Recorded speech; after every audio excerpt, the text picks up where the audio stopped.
Nitekano umunezero ntangere vyo gusubira kubana namwe banywanyi mukurikira amakuru n'ibiganiro tubandanya gushikiriza imisi yose kuri iyi mbonesha kure y'Umuhuza TV. Ndabahaye ikaze aho muherereye hose, mwaba mudukurikiye muri mu Burundi, mu bisagara canke mu ntara, mwaba muri mu bice bitandukanye ku mugabane wa Afrika no ku yindi migabane ya kure, ntuze gucikwa n'aya makuru agezweho muri uyu umugoroba, aho turaza kwibanda kuri General de Police Alain Guillaume Bunyoni.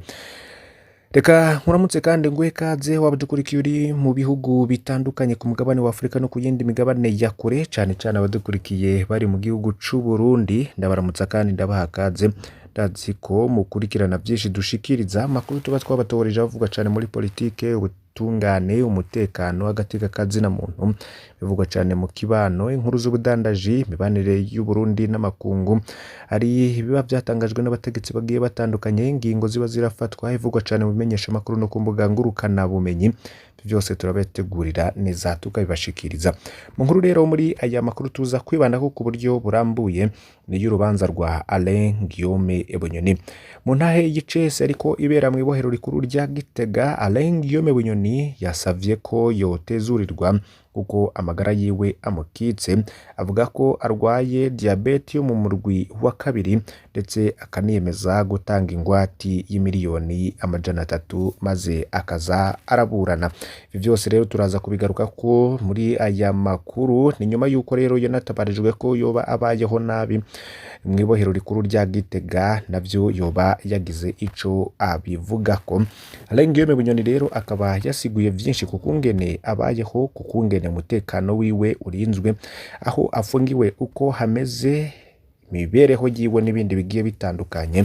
Muri aya makuru nkuko tuza kubigaruka ko, ndagusaba kugira ngo fyonde kuri subscribe canke s'abone niba utari wafyondako, ibuke no kubisangiza abagenzi bawe kugira badacikwa n'amakuru yose dushikiriza. Ndaguhaye ekaze. Alain Guillaume Bunyoni yaburanye asaba kurekurwa ivy'agateganyo ndetse atanze ingwate. Alain Guillaume Bunyoni yahoze ari umushikiranganje wa mbere, asaba ubutungane bw'u Burundi kumurekura ivy'agateganyo kubera uburwayi agatanga ingwate. Urubanza rero rwatanguye kumvirizwa nk'igihe c'isaha 5 z'agatondo rurangira isaha 7 zirenga. Yunganiwe n'umushingwamanza wiwe, Bunyoni yavuze ko imibereho afunzwemwo ari mibi cane mu ibohero rikuru rya Gitega, aho ari kuva mu kwezi kw'indwi. Yagize ati: icumba mfungiwemwo kiriko inzugi 3 zama ziriko ingufuri, imfunguruzo zimwe zibikwa n'umukuru w'ibohero, izindi zikaba zifiswe n'umukuru wa komisariya y'igipolisi Igitega. Haramutse habaye ikintu kibi sinobasha no gusohoka aho hantu, niko Alain Guillaume Bunyoni yasiguriye abacamanza. Yifuje ko yerekurwa ivy'agateganyo, akamenyesha ko amagara mukitse, akaba yatakambiye sentare agira ati: ngwaye diabete igeze ku gipimo ca 2, imiti n'ubuvuzi ndonka mu ibohero ntibishobora kumfasha kugira amagara yanje yoroherwe. Ubutungane bwarafashe ubutunzi bwanje butari buke, bugizwe n'amazu n'inyubako hamwe n'imiliyoni 300. Ivyo rero ngo turiteguriye kubitanga nk'ingwati kugira ndekurwe ivy'agateganyo. Uzerukira leta muri urwo rubanza yasavye ko wahoze ari umushikiranganje wa mbere yobandanya apfunzwe ku bw'ineza y'abanyagihugu muri rusange. Kuvyerekeye ingwara akaba yagize ati: arabandanya ahabwe imiti anavurirwa mu ibohero nk'abandi banyororo bose. Urubanza rero ntirwaburanishirizwe mw'idonido. Abandi bantu 6 barimwo koloneli wo mu gipolisi Desire Uwamahoro, yahoze ari umukuru w'igipolisi kijejwe kurwanya imigumuko Samuel Destine bapfumukiye ko yahoze ari mu bakozi bakuru bigendereza na Kome Niyonsaba yarajejwe kubakishiriza Alain Guillaume Bunyoni, nabo nyene barerwa muri urwo rubanza boba barengutse. Basavye nabo nyene kurekurwa ivy'agateganyo. Bapfumukiye ko yasiguye ko yabazwe umugongo kandi ukuba mu ibohero bimusonga, ariko waserukiye leta ntivyamukuye kwizima. Kwijanye na Desire Uwamahoro waserukiye leta yagize ati: uwo ni intwazagabo yataye umurongo kandi ashobora no gukora amahano mwanya uwo ari wo wose yotoroka uramutse ahawe amahirwe yo gutezurirwa. Uwamahoro Desire na bapfumukiye ko co kimwe na Bunyoni muri kahise bariketswe ko ivyaha birimo guhotera utavuga rubwe n'ubutegetsi no kubica cane nyuma y'imyerekano yo muri 2015 yo kwiyamiriza ikindi kiringo ca nyakwigendera Pierre Nkurunziza cateye impari n'ihirikwa ry'ubutegetsi ryaburijwemwo uwo mwaka nyene. Araheze amezi 5 n'ishiramwe Human Rights Watch iranira agateka ka kiremwamuntu rifise icicaro muri Amerika risavye ko Bunyoni ahabwa ubutungane bwigenga. Clementine de Montoyer n'umushakashatsi waryo ku mugabane wa Afrika yavyiganiye ibiro vy'ijwi rya Amerika i Nairobi muri Kenya. Nkuko rero bamwe mu bari kwibohero rya Gitega babwiye iyo radio kurikirana inkuru zigiye zitandukanye mu Burundi, umutekano wari wongerejwe ahabereye intayicese y'urubanza rwa Bunyoni ku ncuro ya mbere. Abanyagihugu isinzi baje kumviriza urwo rubanza, gusa nta muntu n'umwe yari yemerewe kwinjirana telefoni, kandi umuntu wese mbere yo kwinjira yabanza gusakwa n'abapolisi, niko abavyiboneye babwiye radio ijwi rya Amerika. Ku bw'ibohero rya Gitega kuri uyu wa kane nta bantu bari bemerewe kuza kuraba ababo bahafungiwe canke kubagemurira. Amabarabara yose aja canke yegereye iryo bohero yugawe n'igipolisi, nta ruja n'uruza rw'imiduga, amapikipiki n'amakinga rwari rwemewe nkuko abanyagihugu babibonye bashikirije.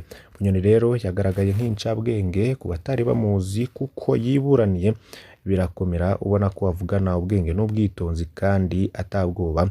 Gusa vyasa nk'igitangaza kumubona imbere y'abacamanza kari akatabonetse. Bavuze ko isi idasakaye ntiyabeshe. Vyuko rero atorohewe biraboneka kuko n'igipara yahora yimusha ntigikwiye, ni kumwe mu bari mu cumba yaburanishirijwemwo yabwiye ijwi rya Amerika. Naho itangazamakuru ryo hagati mu gihugu ritari ryabujijwe kuja gukurikirana urwo rubanza. Amaradiyo, amateleviziyo n'ibinyamakuru vyandika ku mbuga ngurukana bumenyi nta bakozi vyari vyarungitswe ku ibohero rikuru rya Gitega. Ivyo vyose rero ibindi vyose vyabaye bidasanzwe muri urwo rubanza rwa Alain Guillaume Bunyoni, tukaza kubigarukako kuri aya makuru yo kuri uyu mugoroba twabatunganirije. Muze kubandanya mukurikira yimbonesha kure y'Umuhuza TV. Hari ibindi biriko biravugwa cane nyuma yaho ikigo kijejwe kugenzura ibirere mu Burundi JEBU gitangarije ko mu mezi 3 hakurikira hazorwa imvura nyinshi cane. Abanyagihugu bo muri zone Gatumba komine Mutimbuzi basaba ko uburyo bwama bwegeranywa iyo bamaze guterwa n'imyuzurira bwoba buregeranywa ubu kugira bubafashe kwikingira mu kubaka uruhome ruzibira iyo myuzurira. Bahinga bobo siko babibona. Abanyagatumba rero babona ko hoba haregeranywa uburyo bwo kubaka uruhome rwo kwikingira, bimwe bita digue mu gifaransa, ngo nimba leta itashoboye kubaka iyo digue abanyagihugu bosahiriza. Nyamara abahinga uko babibona bo bavuga ko inyishu ya vyose yari kuva muri ico kibanza.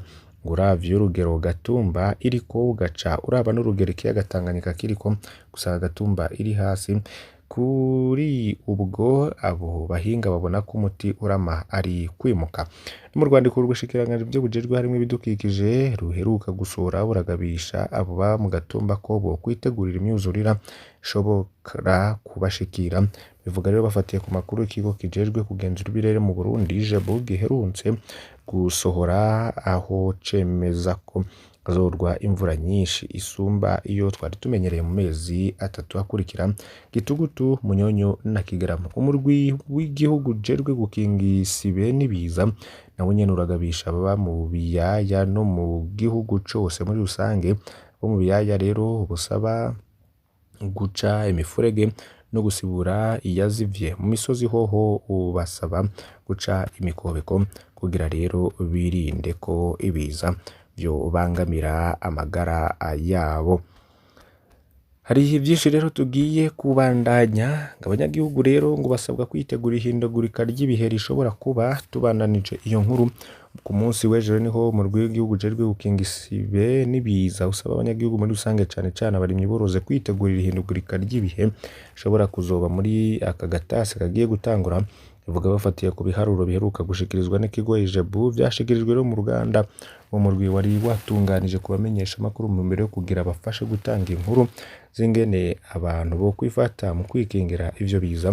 Aniseti Nibaruta arongoye umurwi ujejwe gukinga isibe n'ibiza kavuga ko ibiharuro bitangwa n'ikigo kijejwe kugenzura ibirere JEBU vyerekana ko kuva mu kwezi kw'icumi gushika mu kwezi 12 hazoba imvura nyinshi cane itari imenyerewe, bisigura ko hashobora kuba n'imyuzurire n'ibindi. Ibiharuro nyene ngo vyerekana ko hazoba ubushuhe bwinshi tutari tumenyereye. Nibaruta akaba asaba abantu baba mu biyaya guca imifurege no kuzibura ivyazivye kugira bitegurire guhangana n'iyo mvura ishobora kuzoba ari nyinshi. Ababa mu misozi nabo akabasaba guca imikobeko kubera hashobora no kwaduka uruzuba. Abarimyi bagasabwa gutera ibiterwa birinda uruzuba, mbere ngo bakarima no mu myonga. Uwo muyobozi yasabye abamenyesha amakuru kurwiza ibiganiro bivuga ku kuntu abantu bo kwitwara mu gihe c'izuba. Abasaba no kugira urunani rw'ibimenyesha amakuru kugira inkuru zo kwirinda ivyo biza zishike kure hashoboka. Stani Nahayo n'umuyobozi wa Radio Scolaire Nderagakura yari yitavye uruganda, yamenyesheje ko ibinyamakuru vyafashe nkama ubutumwa mu rw'ujejwe gukinga isibe n'ibiza watanze, ngo bagiye rero gufasha gushikana ubwo ubutumwa mu banyagihugu. Hari yindi nkuru rero nkuko biriko bivugwa cane, imifuko 25 y'ifu, ibitenge 24, ikarato 9 za Rubber Band, imifuko 5 y'umwavu w'ikizungu, imiti n'ibindi biherutse gufatirwa mu ntara ya Bujumbura biriko bidandazwa kuri magendu, niko vyashikirijwe n'ikigo BR kuri uyu wa gatatu kugira ngo bitezwe. Hari ibindi rero biriko biravugwa cane no mu yandi makuru nayo tuyagarutse ko mwomenya ko umuyobozi w'ishiramwe ry'umupira w'amaguru kw'isi FIFA ni Gianni Infantino azogendera Burundi kwigenekezo rya 21 Gitugutu 2023. Muri urwo rugendo umutegetsi azoganira n'abarongoye ishiramwe ry'umupira w'amaguru mu Burundi n'abategetsi kuvyerekeye iterambere ry'umupira w'amaguru biciye mu migambi FIFA Forward. Ni kuba rero abantu batandukanye bategereje. Amatelefone ngendanwa 100 zimwe bita mu gifaransa tablette ni yahejeje guhabwa ubushikirangaje bw'intwaro hagati mu gihugu, itembera rusange n'umutekano, yatanzwe n'ubuserukizi bw'igihugu c'Ubushinwa Burundi mu ntumbero yo guhimbaza isabukuru y'imyaka 60 iheze yatanguye migendera hagati y'ivyo bihugu uko ari bibiri. Martin Tereze n'umushikiranganje w'intwaro yo hagati mu gihugu, itembera rusange n'umutekano, akaba yamenyesheje ko izo telefone 100 zatanzwe zokoreshwa mu buhinga bwa none mu kwegeranya amakori yo mu makomine. Zokoreshwa kandi n'igipolisi kijejwe kugenzura uruja n'uruza mu mabarabara ni PSR. Mushikiranganje rero yasiguye ko bimwe vyo guhagarika abantu babatevya bizoba bisezerewe, ko bimwe vyo kwidogera umupolisi ngo yatsigiturire ntibizosubira kubera hazokoreshwa telefone nyene. Nimbari uwakoze ikosa bamuhane biciye ku buhinga bwa none canke ari ukumukebura bigende uko nyene. Zaho Jiamping yaserukira Ubushinwa mu Burundi tanze ivyo bikoresho mbere yo guhimbaza isabukuru 60 iheze imigenero y'Ubushinwa no Burundi itangiye. Ico gihugu rero niteguye no gushigikira Burundi muri ryahangiro bw'iharyo kuba igihugu kigaburira mu mwaka wa 2040 n'igihugu giteye imbere mu mwaka wa 2060. Banywanyi bacu ndabakengurukiye cyane kubw'aya makuru mukurikiye, ntimuze gucikwa n'ibindi bitandukanye tuza gushikiriza cyane ku rubanza rwa Alain Guillaume Bunyoni. Ijoro turaza kubigaruka ko Imana ibahezagire.